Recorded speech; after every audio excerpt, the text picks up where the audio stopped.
بسم اللہ الرحمن الرحیم۔ پکڑنے کے لیے چھوٹی مچھلی بطور چارہ کے طور پہ استعمال کر سکتے ہیں زندہ۔ او بھائی یہ بڑا اچھا ٹاپک ہے یار، بس یہ مسائل بس یہ آخری ہے، بہت زیادہ ہو گئے، وقت بھی بہت ہو گیا۔ یہ میں بتا دوں، دیکھو یہ یوٹیوب نے جو ہے نا اور الیکٹرانک میڈیا نے دنیا کو گلوبل ولیج بنا دیا ہے، ایک گاؤں کی طرح بن گیا۔ سب قوموں کے کلچر آپ کے سامنے ہیں، کون سی قوم کیا کر رہی ہے۔ میں نے بچپن میں سنا تھا کہ ایک قوم ایسی ہے جو زندہ بندر کا مغز کھاتی ہے۔ زندہ بندر کو نا ایسے میز میں فکس کر کے سر کاٹتے ہیں، وہ زندہ تڑپ رہا ہوتا ہے، وہ مغز اسٹرا سے پی جاتے ہیں۔ تو ہمارے ایک جاننے والے رشتہ داروں نے یہ بتایا تھا، ہم نے کہا بچوں کو خوش کرنے کے لیے اس طرح کے چھوڑی جاتی ہیں باتیں، بچے ہوں گے اچھا آپ نے یہ بھی دیکھا ہے۔ وہ دنیا میں سفر تھے نا ان کے، تو بھائی آپ سفر کر کے آؤ، اگلے نے تھوڑی کیا، کچھ بھی بول دو۔ اگلا کہتا ہے بھائی یہ تو بڑے پڑھے لکھے، ان کو تو یہ بھی پتا ہے کہ زندہ بندر کا مغز کھایا جا رہا ہے، یوں کھایا جا رہا ہے، یہ کھایا جا رہا ہے۔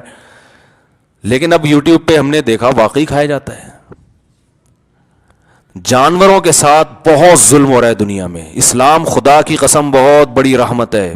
ابھی ہم نے دیکھی ایک ویڈیو غالباً چائنا کی ہے، ہزاروں سوروں کو گڑھے میں ڈال کے زندہ جلایا جا رہا ہے۔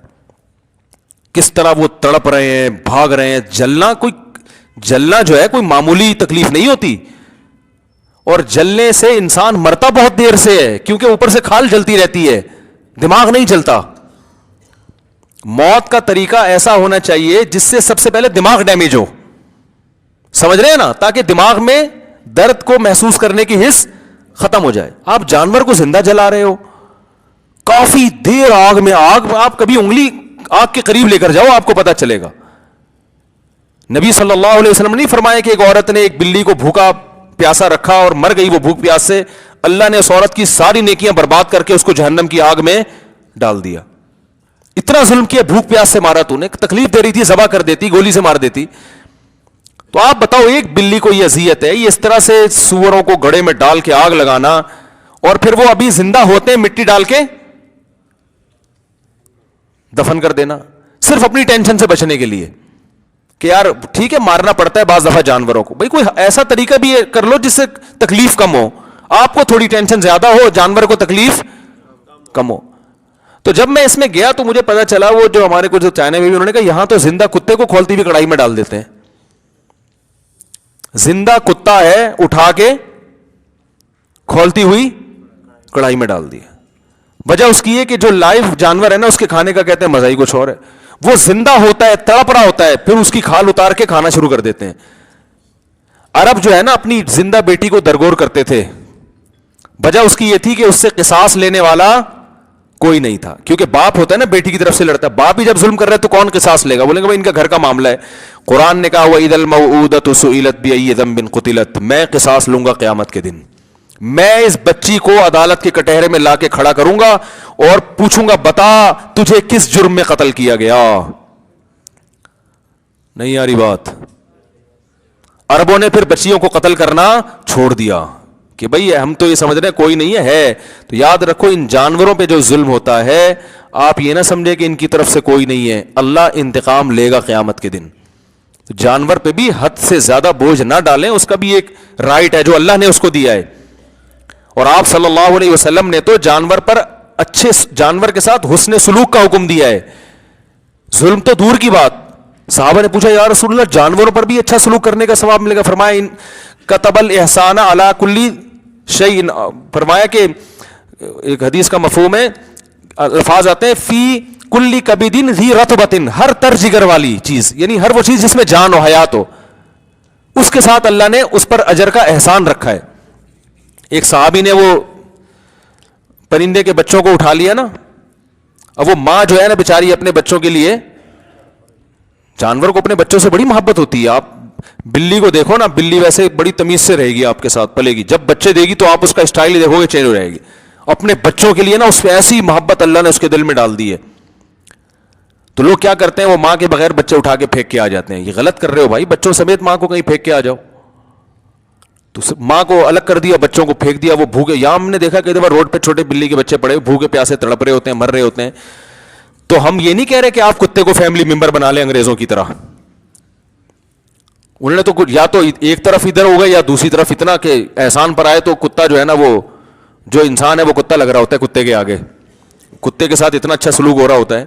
تو نہ تو اتنا فری کرائیں جانوروں کو کہ آپ کا فیملی ممبر ہو. اب بیٹے سے زیادہ بلی سے. آج کل خواتین میں یہ بھی ایک بیماری ہو گئی ہے، اولاد نہیں ہوتی، شادیاں نہیں کر رہی، بلیاں پالی ہوئی ہیں. اس سے ویسے محبت بھائی اپنی اولاد سے محبت کرو. بلی بھی ٹھیک ہے، وہ پال سکتے ہیں آپ، لیکن بلی پہ اتنا رو رہے ہیں جیسے پتہ نہیں کوئی جنازہ اٹھ گیا ہو کسی کے گھر سے. اماں پہ اتنا نہیں روئے تھے. تو اعتدال اچھا ہوتا ہے. تو اچھا سلوک کریں جانوروں کے ساتھ. نہیں اچھا کر سکتے کم از کم برا مت کریں. تو میں نے وہاں دیکھا، ادھر ملیشیا میں نے دیکھا، وہاں شکار کر رہا ہے ایک آدمی، زندہ چھپکلی کانٹے میں لگائی ہوئی ہے، اور وہ پھر جو ہے نا ایسے کانٹے کو نا یوں گھما گھما کے پانی میں پھینکتے ہیں. پھر وہ دیکھا مچھلی آئی تو ٹھیک ہے، نہیں آئی تو کھینچ لیا اس کو، پھر یوں گھمایا، وہ زندہ کانٹا اس کے حلق میں پھنسا ہوا ہے، گھوم بھی رہی ہے، پانی کے اندر جا کے سانس بھی گھٹ رہا ہے. تڑپ تڑپ کے آدھا پونا گھنٹہ تو اس کو مرنے میں لگے گا. مجھے وہ ملائی زبان نہیں آتی تھی. میں نے اپنے ترجمان سے کہا، میں نے کہا اس کو بولو اس کو مار دے یار. تو اس نے کہا مرے ہوئی میں اتنے شکار نہیں آئے گا. تو میں نے کہا یار اپنے شکار کے لیے، اپنے صرف چسکے کے لیے ایک جانور کو اتنی اذیت تو نہ دو. کم آ جائے گا شکار، یہی ہوگا نا؟ کیا خیال ہے بھائی؟ کم آ جائے گا. تو اتنی اللہ نے اجازت دے دی کہ کانٹا آپ اس مچھلی کے ایک جبڑے میں ٹھوس رہے ہو، حالانکہ وہ بھی تکلیف ہے، لیکن اللہ نے اس کی اجازت دے دی، چلو تم کھا رہے ہو. تو اب اس سے زیادہ تو تکلیف نہ دو نا جانوروں کو. بعض یہ بھی حرکت کرتے ہیں کہ رات کو کانٹا لگا کے نا پانی میں چھوڑ کے چلے گئے. اس سے کیا ہوتا ہے، جس مچھلی کے جبڑے میں کانٹا گھس گیا پوری رات 12-13 گھنٹے وہ پانی میں تڑپتی رہتی ہے. یہ بھی غلط ہے. آپ نے جب کانٹا لگایا ہے، مچھلی جیسے ہی آئے آپ اس کانٹے کو کھینچ لیں تاکہ وہ مر جائے، اس کی تکلیف ختم ہو جائے. پوری رات وہ کانٹوں میں تڑپتی رہیں گی. وہ جبڑے میں آپ ذرا سوئی لگا کے دیکھو نا اپنے جبڑے میں کتنی تکلیف ہوتی ہے. تو بات یہ ہے کہ رسول اللہ صلی اللہ علیہ وسلم نے فرمایا، صحیح مسلم کی حدیث ہے کہ اللہ قیامت کے دن ایسا لوگوں میں انصاف کرے گا نا مخلوق میں، کہ ایک سینگ والی بکری نے اگر بغیر سینگ والی کو مارا ہے تو اللہ ان دونوں کو زندہ کر کے جو بغیر سینگ والی ہے اس کو سینگ دے کے انتقام لے گا اس سے. اس پہ علماء نے ایک اشکال اٹھایا ہے کہ جانور تو مکلف ہی نہیں ہے اعمال کے. بھئی جانور تو اعمال کے مکلف ہی نہیں، ان میں تو عقل ہی نہیں ہے نا، تو پھر اللہ ان سے ایسا حساب لی کیوں لے گا؟ پھر ان کو دوبارہ مٹی کر دے گا. وہ جنت جہنم نہیں ہے ان کے لیے. تو علماء نے اس کا جواب دیا ہے یہ صرف اپنے عدل کو دنیا کو دکھانے کے لیے، کہ جو مکلف نہیں ہے نا اس پر اگر کسی نے کمزوری سے ناجائز فائدہ اٹھایا تو اس کو بھی موقع دوں گا تو بھی انتقام لے. تو جو مکلف نہیں ہے، جو اپنے اختیار سے نہیں کر رہا، اس کے ساتھ جب ایسا انصاف کا معاملہ ہو رہا ہے تو تم عقل و شعور کے بعد جب ایسا کرو گے تو تم کس کھیت کی مولی ہو؟ تم کیسے بچ جاؤ گے؟ تو کسی کے ساتھ بھی کچھ بھی کر رہے ہیں تو یہ سوچ لیں کہ آپ کو اس کا قیامت میں جواب دینا پڑے گا. تو زندہ مچھلیوں کو نہ لگایا کریں کانٹے میں. جو بڑی مچھلیاں ہوتی ہیں، چھوٹے جو جانور ہوتے ہیں نا بہت باریک باریک کیڑے، وہ زندہ، اس میں میڈیکل سائنس خود کہتی ہے ان میں اتنا شعور، تکلیف کو کا اتنا احساس ان کو نہیں ہوتا. تو جو بڑی مچھلیاں ہیں وہ زندہ نہ لگائیں. اسی طرح کانٹے راتوں کو لگا کے نہ بیٹھیں. جانور کو زندہ مت جلائیں پکانے کے لیے، یہ حرام ہے، گناہ ہے. نبی صلی اللہ علیہ وسلم فرمایا لا يعذب بالنار الا رب النار، آگ میں جلانے کی اجازت صرف اس کو ہے جس نے آگ کو پیدا کیا. اس کے علاوہ کسی مخلوق کو آگ میں جلانے کی، کسی مجرم کو سزا کے طور پہ بھی آگ میں نہیں جلایا جا سکتا. سمجھ رہے کہ نہیں سمجھ رہے؟ یہاں تک کہ اگر کسی نے کسی کو آگ میں جلا دیا ہو تو آپ انتقام میں اس کی گردن اڑاؤ گے، آگ میں اس کو نہیں جلا. قصاص میں گردن اڑائی جاتی. اور دیکھو اسلام نے کتنی رحمت کی ہے، جانور کو ذبح کرنے کا حکم دیا مارنے کے لیے، کیونکہ ذبح کر کے بلڈ نکلتا ہے فوراً. تکلیف تو ہوتی ہے جانور کو، لیکن بلڈ نکلنے سے مرتا ہے نا جلدی. بلڈ ہی تو ہے حیات. جیسے جیسے بلڈ نکلے گا دماغ میں سوچنے کی جو حص ہے وہ ختم ہو جائے گی. اور جب قاتل سے قصاص لیا جاتا ہے اسلام میں تو کرنٹ کے جھٹکے نہیں ہیں. دنیا میں بعض لوگ کرنٹ سے ہلاک کرتے ہیں، بعض کیا کرتے ہیں پھندا ڈال دیں گے. اس سے کتنی شدید، آپ گلا گھونٹ کے دیکھو پتہ چلے گا کتنی اذیت ہوتی ہے. آدھے گھنٹے تک رسے پہ لٹکتے رہتے ہیں، زبان نکل کے باہر آ جاتی ہے، آنکھیں ابل آتی ہیں، اتنی تکلیف ہوتی ہے.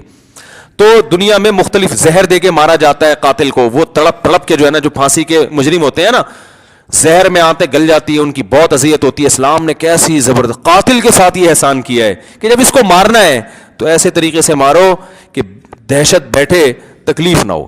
وہ کیا ہے؟ ادھر جب تلوار چلاتے ہیں نا تو دماغ اور جسم کا رشتہ ختم, وہ کنیکشن ہی ختم ہو گیا فوراً. اس کے بعد وہ تڑپتا ہوا نظر آئے گا, لاش تڑپے گی, وحشت ہوگی, لوگ قتل سے بچیں گے, لیکن قاتل کو اذیت کم سے کم ہوتی ہے اس میں. تو اسلام بڑی رحمت ہے. میں تو یہ ویڈیو دیکھ کے جب جانوروں کو, بعض علاقوں میں کیا کرتے ہیں, جانور کھانا ہے تو سر ڈنڈوں سے اس کے سر پہ مار رہے ہیں تاکہ وہ مر جائے, بے ہوش ہو جائے. تو یہ بھی بڑی اذیت ہے. تو اسلام بڑی رحمت ہے بھائی. جو اللہ نے فرمایا وما ارسلناک الا رحمۃ للعالمین, اے نبی سارے جہان کے لیے ہم نے آپ کو رحمت بنایا ہے. تو واقعی یہ ویڈیوز دیکھ کے پتہ چلتا ہے کہ نبی ساری دنیا کے لیے رحمت, جانوروں کے لیے بھی رحمت تھے. نبی نے فرمایا جانور کو ذبح کرو تو چھری کو تیز کر لو. اناڑی لوگ کیا کرتے ہیں, وہ اسی کے گردن پہ تجربہ کر رہے ہوتے ہیں, گھنٹہ لگتا ہے اس کو ذبح کرنے میں. ایسے عجیب اناڑی ٹائپ کے لوگ ہم نے دیکھیں. تو چھری کو تیز کرنے کا حکم دیا تاکہ اس جانور کو تکلیف کم ہو. پھر بھی آپ کو کوئی مارنا ہے تو بھائی سر میں جانور کی گولی مار دو, اس سے فوراً مر جائے گا. یا کوئی ایسا زہر دو جس سے فوراً ہلاک ہو جائے وہ. تو ایسے تو جانور کو مارا جا سکتا ہے. یہ جو